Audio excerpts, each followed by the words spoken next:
After several decades of doing this work, I feel like I know my people fairly well. And most white people are not going to do anything different.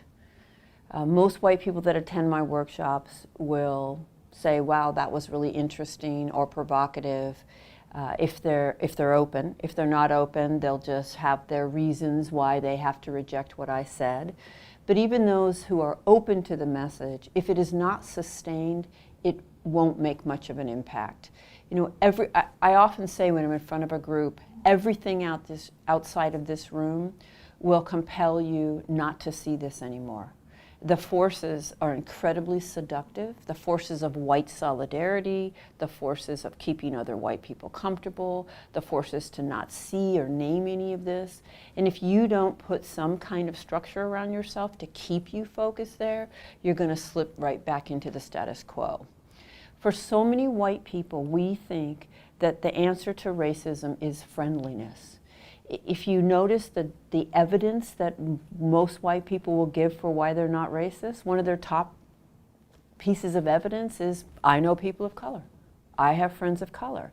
And so if we apply that question, you know, if we look at that evidence as a way to understand the deeper structure of meaning, right, it's actually quite revealing.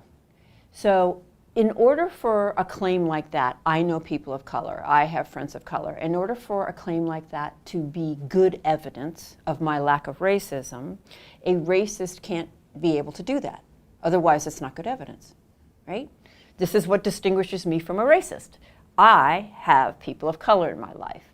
I live in New York City. I was in Teach for America. I went to a diverse school. These are all the claims that white people will make for their lack of racism. Well, that must mean a racist cannot live in New York City, could not know or speak to or be friendly to people of color, could not be in the Peace Corps, etc. And I'm hoping you can see right now how ridiculous that evidence is, because even an avowed racist can do all of those things. So most white people believe that niceness is all it takes. And the status quo of our society is the reproduction of racial inequality. That's what it does. It's a default of all of our institutions, our norms, and our policies. It's what our society does. It's what it's always done. Our outcomes are not improving. By many measures, our outcomes of racial disparity are increasing, right? And all this system needs to keep on keeping on reproducing racial inequality with whites benefiting from it is for white people just to be really nice. Be really nice. Go ahead. Smile at your coworkers of color, go to lunch on occasion, and do nothing else. And you will uphold that system. Because niceness is not courageous. Niceness is not anti-racism. Niceness will not get racism on the table, and it will not keep it on the table when everyone wants it off the table. I suppose it's better than not being nice, but it takes strategic, intentional, anti-racist action. It is a lifelong process that I will never be finished from.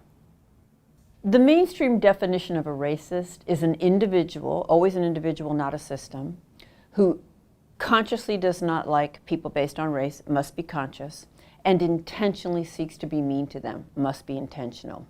And that definition, I believe, is the root of virtually all white defensiveness on this topic.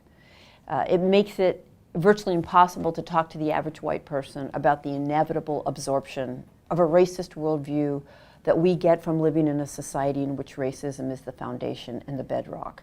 And I'm going to use a term here that I understand is charged, and that's white supremacy. I'm very comfortable with the term. Yes, it includes extremists we might think of as white nationalists or neo-Nazis. It also is a highly descriptive sociological term for the water we swim in, for the society we live in.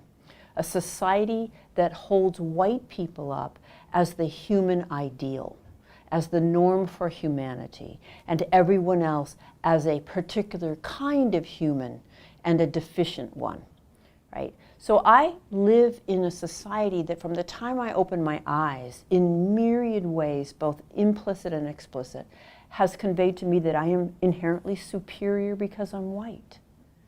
The research shows that all children by age 3 to 4 understand it's better to be white.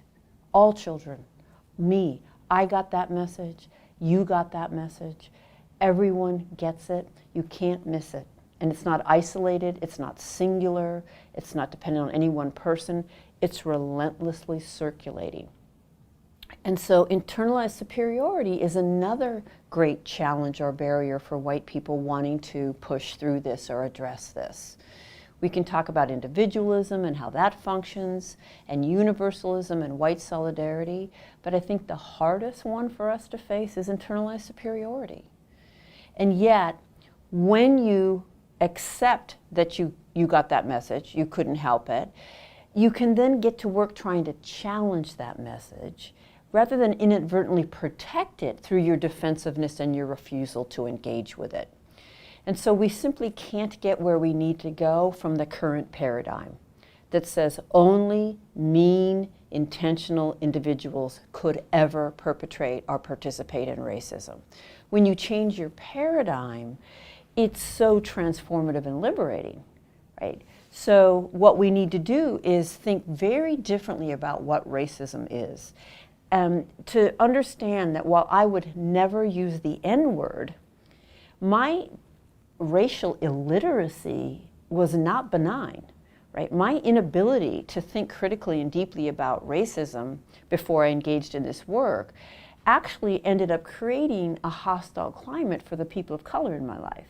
Right? My defensiveness, based on my definition of a racist, whenever people of color tried to talk to me about unaware assumptions I may be making or unintentional harm I may be perpetrating, I would lash back and refuse that, right? And that causes harm, right? So I think I try to be a little less white. I'm really clear that I am not going to be free of my conditioning, and racism is not going to end in my lifetime. The question I ask myself is, how do I do a little less harm, and how do I know, right? Am I in any given moment behaving in anti-racist ways? Not, I'm already done, I'm never racist, right? Not, I'm a terrible person, I'm always racist. In any given moment, how am I doing, and how do I know? And that keeps me humble, and it keeps me accountable, right? So for me, to do less harm is no small thing, because it could literally be one more hour on a person of color's life who didn't have to take home my nonsense and agonize all night long whether it was worth it to talk to me or they should just suck it up yet again, lest they risk my lashing out in defensiveness. So for me to be less white is to be less oppressive racially, to be less arrogant, to be less certain, to be less defensive, to be less ignorant, quite frankly, to be more humble, to listen, to believe, to break with apathy, to break with white solidarity. It's not easy. It's a lifelong process, but nothing is more rewarding.